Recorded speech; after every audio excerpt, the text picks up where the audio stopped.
Why did Persians never try to invade India? Was it because of a cultural reason, or because of powerful Indian empires? Did they lack the strategy of fighting against Indian war elephants? And Shobhajit says, the more I study about Persia and its link with ancient India, the more it feels like an extension of the Western Indian population, like Gujaratis, Hindi, Balochi. DNA is similar, language is pretty close, even the surnames end in similar tones. If that's the case, did Bharatvarsh actually stretch from Persia to Bengal and the Pamirs to Sri Lanka? Maybe Persia, with time, became too big in its own right to be called just an extension. If that's the case, what prevented other distant parts like Bengal, Tamil Nadu, etc., from becoming separate cultural entities during the same time period? Okay, so what's the deal with Persia? Is it an extension of India? Is it Was it actually part of Bharatvarsh? Did Bharatvarsh stretch from Persia to Bengal and Palmers to Sri Lanka? Is that the case? Well, what is the origin of Persia? That's what we have to ask ourselves. What's the origin? Now, if you study your standard history textbooks, the colonial history textbooks, which even today, when it comes to dealing with Indian history, they have all these colonial baggage that they carry. The Aryan invasion theory, which is now transformed into an Aryan migration theory, but the same premise, right? So according to that theory, they will say that India and the Indian and Iranian people, they had the same ancestry, and then they were part of the Aryan invaders. One branch split off and went into Iran, and one branch split off and came into the subcontinent. That's the story. So even the colonial uh, version of history will tell you that India and Persia have the same ancestors and same original history. Now, the truth is that there was no Aryan invasion or migration or tourism or picnic. That's a lie. And that's going to be debunked. And I have spoken in detail about that, so I will not go into that. The origin of Persia can be understood when you study the Rig Veda, and one episode or one event that's mentioned in the Rig Veda, which is the Battle of the Ten Kings. The Battle of the Ten Kings. And King Sudas wins the battle against more than 10 kings who are arrayed against him. And the losing confederation of kings and clans are expelled out of India. They are exiled permanently out of India. They go westwards and northwards out of India. And one of the clans was the Parshva clan. Parshva. And that name comes from the battle axe, which is called Parshu in Sanskrit. So the Parshva clan went westwards and settled in what is now Persia. And the name Persia comes from the Parshva clan, the name of the clan itself. So Persia, from that perspective, is a daughter civilization of India. So the Parshvas they went out of India, they settled in what is now Persia, and eventually they became a civilization in their own right, a pretty robust civilization, a pretty great civilization, right? And that's why you will find that there is obviously very clear linkages. There are clear linkages between India and Persia. But see, understand this, that the Persian population of today, if you see the Persian people today, they will be nothing like the Persian people, the Persian population that existed around 500 AD. In 500 AD, the Persians had not lost their sovereignty yet. They had not been invaded and overrun by the Arabs and then by the Seljuks, the Turks, and so on.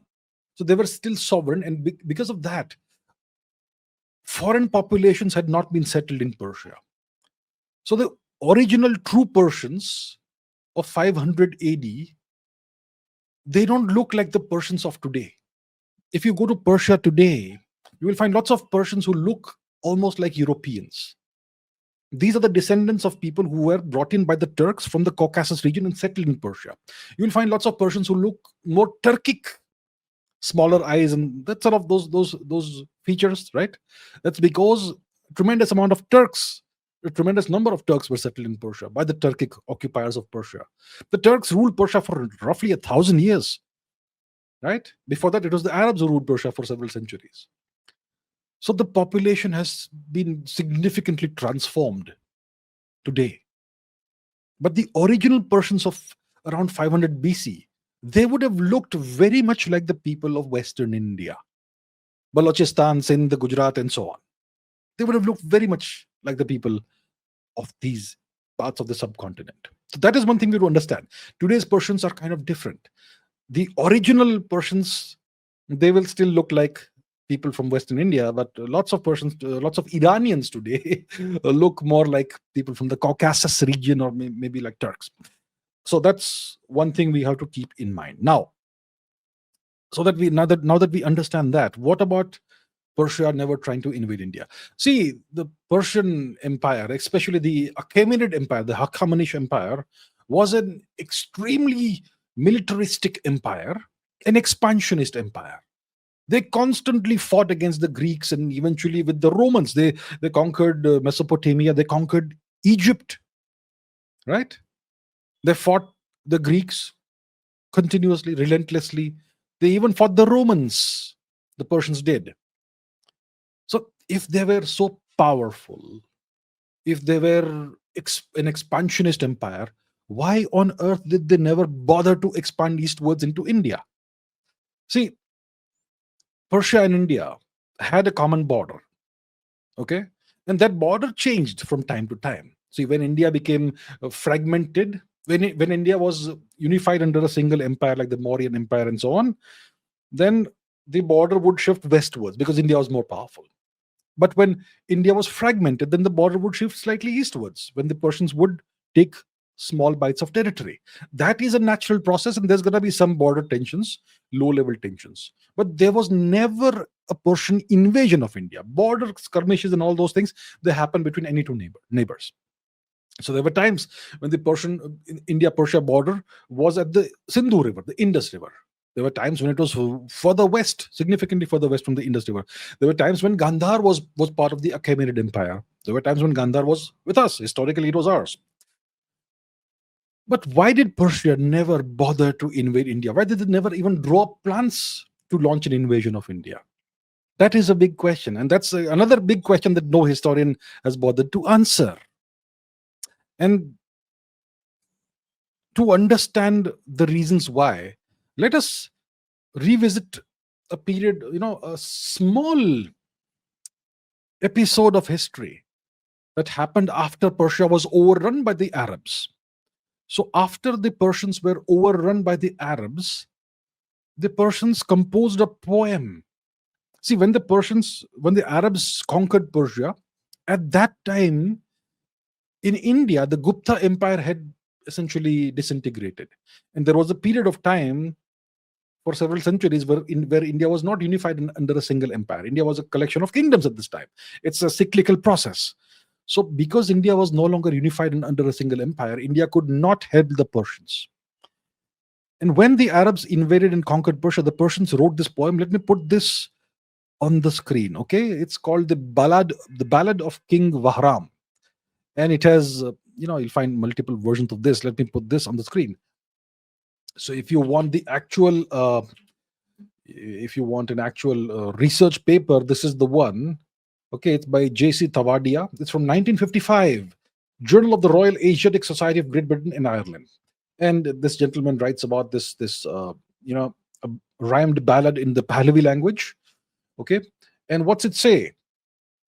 It says, when may it be that the courier comes from India and says that the Shah Vahram from the family of the Qais has come, that there are 1,000 elephants, upon their heads are elephant keepers, and that he holds the raised standard in the manner of the Khosravas, that the advance guard is led by army chiefs. An intelligent man should be made our clever interpreter, who may go and speak to the Indians. What have we seen from the hand of the Arabs? They ruined our religion and killed our kings. We are from the Aryan race, and they are like demons, the Arabs. They have taken away the sovereignty from the Khosravas, not by skill, not by manliness, but by mockery and scorn. They have taken away by force from men wives and wealth, palaces, parks, gardens, and so much more. Okay. Now let me show you a different translation. It says, when will a courier come from India to say that King Vahram of the family of the Kavi has come upon elephants and to rescue Persia? And a man should be dispatched, a clever interpreter, who may go and tell to India what has happened to us at the hands of the Arabs. They've destroyed our religion and killed our kings and so on. So The Persians wish, clearly, from this poem, it's clear that they wished that India would come and rescue them. And they wish that they could send an interpreter or a messenger to the Indians who could tell the Indians what has happened in Persia, what horrors have befallen Persia, and maybe the Indians could come and help us. And King Vahram from the family of the Kavis will come from India. What does that tell you? That a Persian king from the family of the Kavis will come from India. What does it tell you? It means the Persians regarded Indians as their kin, as their family, as the same race and blood. Do you understand what that means? It means Persia and India were always kin. We were sister civilizations, you could say, or daughter, mother, whatever you want to call it. But the Persians did not regard Indians as foreigners. And when you come upon the worst times in your life, who do you ask for help? Do you ask strangers for help? No, you ask your closest relatives for help. So that is the tragedy of what happened in Persia, and they wish the Indians could come and help them. But India at that time was fragmented. We did not have a single empire. In case we did, perhaps our emperor could have come and could have gone and helped the Persians. But at that time, India was fragmented. The Gupta Empire had ended because of the Hunnic invasions, relentless Hunnic invasions. And that's what happened. So, why did the Persians never try to invade India? Because we were family. They saw us as their kin. They saw us as their own people. And I suppose we would have seen the Persians as our own people too. And there seems to have been some kind of understanding between India and Persia. We won't fight each other. We may have some border disputes. We may have some disagreements, small scale disagreements about the line of the border, where it should be and all. That's a different story. But I will not invade you. You will not invade me. We may have disagreements, but we will resolve them in a civilized manner. That was the deal, right? So the Persians did not attempt to invade India because they were scared of India, because the Indian war elephants were very scary or whatever. It was some kind of cultural, civilizational, blood level understanding that we won't fight each other. And that's something we can't imagine today. If you look at Persia today, many Persians look very foreign to Indians, right? The language also is incomprehensible almost. The language is actually very comprehensible. You spend a couple of weeks in Persia, you'll start speaking Persian. If you are someone who speaks a so-called Indo-Aryan language, it will be very easy to pick up Persian. When I was a student, I knew Persians who were, people from students from Iran who were studying in India, and they spoke Hindi fluently. They just picked it up. The two languages are very, very similar. The roots are very similar. So that's the deal about Persia.